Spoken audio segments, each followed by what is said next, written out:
mature markets, especially in the US, for example. Now we've just made an entry there 6-7 years back, and part of my role there is this, to establish the Taj brand in the US. We have 3 iconic properties there which we run. One was the old Four Seasons in New York called the Pierre, so we've taken that over and spent money. Where I'm based was the first Ritz-Carlton in the world. Ritz-Carlton started as a company from that hotel.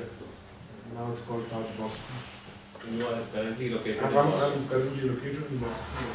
I can oversee the whole area. What do you find 3 different things compared to how you interacted with your staff and clients in India versus staff and clients in the US? Oh, I would say there is a huge. So I would like you to point out 3 comparisons and how you adapted to it. Yeah, sure. I think doing business in more and more the world is becoming flat, as they say. But while it's flat, I think you need to kind of be very, very aware of cultural differences. At times we don't realize it, but it has a huge impact on the way we do our business and and the results thereof. Especially in the geography where I am right now in the US. One, hierarchy is, people don't really believe in hierarchy there. Right from the doorman to who the general manager may be, they respect you for the work that you will do, not because you're the general manager or whatever. And whatever is there in their mind, they will say it. And I can give you an example. When I moved to Boston, and 4-5 days later, I just thought I'd meet the night staff, which works overnight. So the telephone operator who works at night, she said, "Oh, so you're the new general manager. So it took you 5 days to come and, especially come and say hello to me." And it's in town hall, and I was like taken aback. Because here, no one would really, they won't dare to, or generally they have a little bit of a hesitation. But there, that's it, So I actually said, "I apologize. You're right, actually. I should have met you the first day. I'll make a note of that." And so, but that's the way it is. So you cannot. The feedback is instantaneous. It's instantaneous. It's there. It's from everyone. That's the right way of doing the things. Yeah, there is. So there's nothing at the back of your mind that boss sala kutta aadmi hai. That is not there. Yeah, because here what we'll tend to do, we'll agree in front of the boss and पीछे बाहर जाके we talk. But again, I guess it's very cultural. Yes. It takes time to change a culture. You can't do that. It takes time. But you have to work. You have to find out what works best for you. But I'm just saying that you need to be aware. The key is being aware in whichever geography that you are about these cultural nuances. So one, I said, as with the staff is they speak their mind and they speak it there and then. Secondly, again, I tend to find, in terms of work ethic, I quite enjoy and I learn from the work ethic that there's a very clear demarcation between your personal and your official life there. At work, when they come do those 8 hours of work, it's an honest 8 hours of work. It's not chai pani pi liya, udhar chale gaye, all that. That 8 hours you pay them for, they will give you that 8 hours of output. Just to give you an example, I run a 279 or 280 room hotel there, and I have 300 people. If I had the same hotel here in India, I would have 700 people. Productivity is the same. So look at the difference. Here, I've run similar hotels with twice the amount of staff. Is it also because that the cost of manpower is lower there, so that you tend to be liberal in hiring as well? Tend to be liberal, and you overlook a lot of inefficiencies within the system, which are inbuilt, and you tend to take them for, you don't want to take them by the bull by the horn. Yeah. But actually it is possible to run a 5-star operation, 300 room hotel with 300, 320 people here as well. But if you look at that, the room to staff ratio is 1:2 or 1:3 in a lot of hotels here as well. Luxury property somewhere it's 1:3. For every one room, so that means if I had a 100-room hotel, I would have 300 people. But there it's 1:1. But- so But I won't delay in giving this feedback that almost all my American and Australian clients who have come and stayed in Taj here and later tried Marriott had gone back to Taj because they felt that Marriott, though nice and all, gave them too much attention. They found too many people vying for their attention and trying to give them something. They said Taj doesn't do it, we are happier there. So, I'll share, yes. share it with the team here. Karan, one question. You said that half number of people here, like half number of people in US, 700 here, 300 there. But do you think it's also the perks and the salaries that? One of the things is this, I mean, I was just coming to that the cost, of labor there is 3 to 4 times higher. Yeah. Or whatever it would be here. So here I can employ 700 people and yet they'll be under control. There for each person it can put my P&L out of whack. So that's the difference. But all I'm saying is that if you hold people accountable, it's the same number of people. So imagine how much you'll be able to save here if you ran the same model here and people did their jobs. I mean, your margins would be that much higher. But we've just kind of accepted it. That's the way it is, and that's the way we chalta hai. Idhar aisa ho jayega. There it doesn't work like that. So that India, the social engineering also, because it's such a large corporation, you can get manpower at I think probably I feel when I go to probably France or Europe or wherever, you only see the person at the reception desk. That's it. After that, you want coffee, you go back down or whatever, especially in a lower star hotels. And I think that's the difference, or that's something that they look forward to when they come here, that they get all the attention. No, again, see, whenever I have Indian guests who come and stay with me there, Yeah. they want all the attention. They are they they are my used to- most critical guys. And they'll criticize everything. There's it. Yep. But while most of these Americans, when they come here, this is the feedback that we also used to get. In Taj Bombay, for example, we used to have their public restrooms and people wash their hands, and then there's a guy just standing there to give you a towel. And they can't imagine that. How can you employ somebody who will just give you a towel in a basket? It's unthinkable, unheard of. So, of course, there are various other reasons why, because they simply cannot afford to employ, because that person who you would put, you would be giving them minimum wages, and if you decided to put so many Absolutely. people, you'll be out of business in 2 days. You might as well close shop. So yeah, I'm just saying that there are these. It again depends from nationality to nationality. And you have to be cognizant of that. I mean, Japanese guests also, when they come, it's very clear that there's a certain way that they want to be treated, and that is the way it has to be. For example, for a Japanese couple, if it comes, it has to be a twin bed.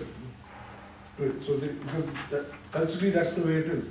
Japanese couples, they have twin bedrooms. It's not a double bed. And you have to give them that. If they feel offended if you give If them. an Indian couple goes and you give them twins, That's it. So So it's the other way around. the wife is gonna tell you, okay, you may. You plan that. They want an extra bed for the pull-out. No, absolutely. I work with. Yes, Vinay? Yeah, sorry. Vinay, you first. Sure, go ahead. Okay, I worked with Holland America Cruise Lines here. And there was a time I was posted in Boston also. Boston, really? Yeah, we were sailing to Alaska and New England and all. So 2,300 people on the cruise, and we had around 600 people serving them, 5-star liner.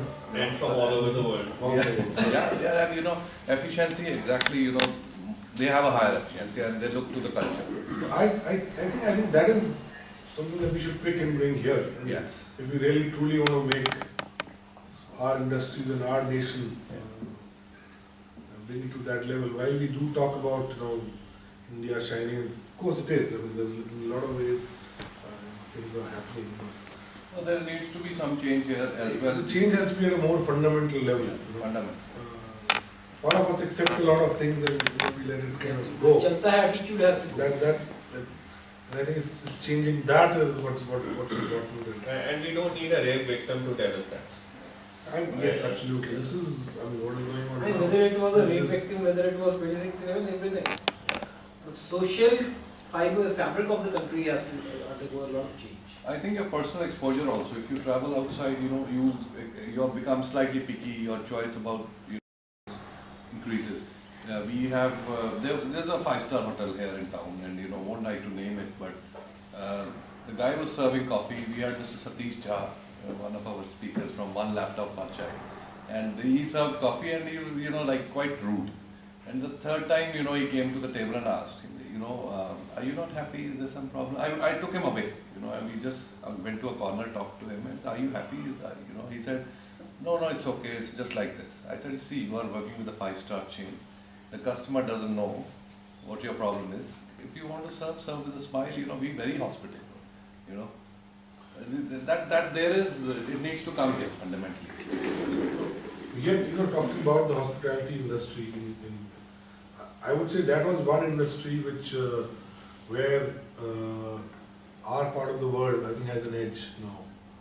And it always did, because even during the protectionist era in India, talk about 80s and 90s, while we could not compete with the rest of the world, could be for, be for in manufacturing, automobiles, whatever it may be. But I thought in the services sector, especially hotels, even for those years, for the 90s, when India just opened up, we were right on par with the rest of the world in terms of our level of services and the quality of products that we gave. Now, if you look at the whole focus of, you read the list of the best hotels or in the world, they're all the same. They're either in India or Thailand or Southeast Asia, China. That's where it's happening. It's no longer in the West. So the whole culture, which, I think when we have an added advantage of the famed Indian hospitality, which works to our advantage. Some parts of US, in some or even in Europe, like Italy and all, they're dry in hospitality. If you ask for something, did you see that? Did you see that kitchen? That's right, yeah. I think even the famed bread and breakfast can be. That's what I wanted to point out. No, Bread and bread. I'll take a quick 2-minute example. This September, when I went to France, before that my client had come here. After Rajasthan, he stayed here in Chandigarh for 5 days. And he didn't want to go actually, And when I said I'm coming, I have a few meetings and all, he says, I have bought another flat. I insist that you stay in one of my flats, which is central, next to Luxembourg Garden and Pantheon, the place inside. I said, well, no, I'm not going to charge you. And he's probably never gone to pick up his father, mother, brothers at the station. He came in his car to pick me and my wife, dropped us there. He said, I have plans for you to take you to Champs-Élysées Theatre, be my guest. My PhD final seminar is there. Harshveer, I would be very happy if you could attend that. I am being awarded the PhD that day. And things like that, he says, he confessed that, after having been to India and stayed with us for 5 days, he was a changed man. That's great. Sure, I think that is, it's perhaps in our blood, it's the way we've been socialized or brought up or whatever you may call it, but I think we have that advantage. And, now, having said that, given an option now, I don't know, 4 or 5 years down the line, would you like to now settle in US or come back to India? I haven't really decided that. I'm a professional and right now my role is to do that. Okay. I think wherever the company... But given the choice, which one you would prefer? If given the choice. Given the choice, I would work where the company would want me to. Really. Because I think I see this as a challenge, it's a role. If I'm able to fulfill it during that time, then I feel that I've achieved what I wanted to do, professionally and personally. I was just reading a couple of weeks back about your journey in Taj. I think they have been placing you at the most challenging of places, as Harshvir was also mentioned. Testing him out whether Yeah. he would leave or stay. Making Lucknow as a tourist destination, then the conferences part of it, all that thing. He's in many ways a turnaround specialist. Exactly. He's been actually, we see the hotels he's been moved to, and how he's actually successfully turned around each one of them. Starting with the Lucknow journey. Landsend was making money till he turned it around. Taj, Bombay, he catapulted it to the #1 hotel in the world. So I think this is the next, as you said, the challenge part of it. So if you want to create 10 other Karamli guns in Taj, what are the 3 things you think you would like to pass on to them? That okay, because I think the biggest strength of a professional is that if and when he ever thinks of going out, he leaves no stone unturned to ensure that his presence is least felt or impacts the business. So if you have to create 10 others in Taj Group, what are the 2 or 3 things you take care of? Wow, that's a difficult question. No, I have to answer that question every day. When I think that I have to be out for the benefit of my business, Yeah, that's true. these are the 3 or 10 things I need to make sure. I think you need to be able to choose the right people, I guess. Have the ability to attract the right kind of people, and that's a very general statement that I'm making, but I think it's very important because within our industry we normally say that we hire more for the attitude rather than skills. Skills we can teach them, but in our industry attitude is important because And that easily you can't change also. that is the most, Yeah, that's tough difficult part. to change or even difficult to gauge, when you are interviewing someone, it's very difficult to gauge. You're there, you get your best behavior, and Even You put on a different psychological front. tests would fail on that. well, there are a few, but nothing is foolproof. I think you have to go by your instinct, and I guess all of us have honed that over the years. Sometimes you can be wrong, as long as you can, I think, attract people who have the right kind of attitude. I think that is important. Secondly, I think you need to give them the right kind of empowerment. And in a lot of our, in a lot of industries, I've seen that we do not give enough empowerment down the line. We do not, if they make a decision, and even if it's wrong, the way we wrap them, that why did you do this? Next time the guy was just scared, he thinks 20 times, should I not, let me just follow my, why should I? If I don't do anything, I don't do any mistakes, Don't make any mistakes. So I think empowerment is the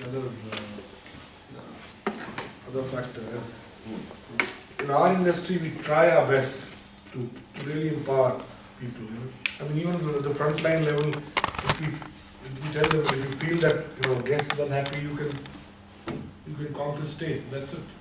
You are empowered to do that, and we Excellent. encourage you to do that because imagine you're a guest, you're upset about something, and you're venting it out. And you tell the guy, and he says, "Yes, sir, I'll get back to you. Let me check with my manager." So instead, That's it. That you will be even more. And while he says, "I understand," Most easy answer is get back to you. and that never really happens. Happen. But if you can just say, "Okay, I understand. Let me, I can do this or this or this. What would make you happy? Would you like to come back again, or may I, whatever." I think that kind of, if you give that empowerment, and that is something that we do very successfully. I think We don't. treating the employee as a human, not as a robot. Exactly. And that I think is something that that runs in the culture of the Tatas. I can tell you that because I would say it's one of the most humane conglomerates. It employs nearly 500,000 people worldwide. There's 500,000 employees within the Tata Group, and there's a certain culture that runs through 500,000 people. And how do you build that? And I think that's where I would like to commend people right at the top, right from our outgoing chairman, Mr. Ratan Tata, who leads by example. There's a Tata code of conduct that all of us sign when we join any Tata company. All 500,000 people that there are, there's a code of conduct, there's a book given to us. it clearly says that as an employee, as a Tata employee, this is the code of conduct you are expected to follow. And there are a lot of other bigger organizations, and I have been dealing and meeting few of their leaders as well. The difference I see is that for a lot of them, the end is important. They'll just say, I want the result. How you get it is your problem. Ethical, unethical, we don't care. But I would say for us within the group, the means is as important as the end. How you get it is important too. Otherwise, of course, we all heard the story about why the Tatas didn't get into the airline industry. That's true. Or various other, the whole nano issue, that rather than given to blackmail, you walk out, of the situation, like in Singur or other places. So I think that requires a lot of strength of character, which comes again right from the top. So it's a combination of a whole lot of these things, that if, for example, I don't know how many of you knew that the first the Tatas were the first to start things like an 8-hour work day in India during the Industrial Revolution in the 1920s and 30s. An 8-hour work day was the first which Tata started. Maternity leave, they started. Benefits,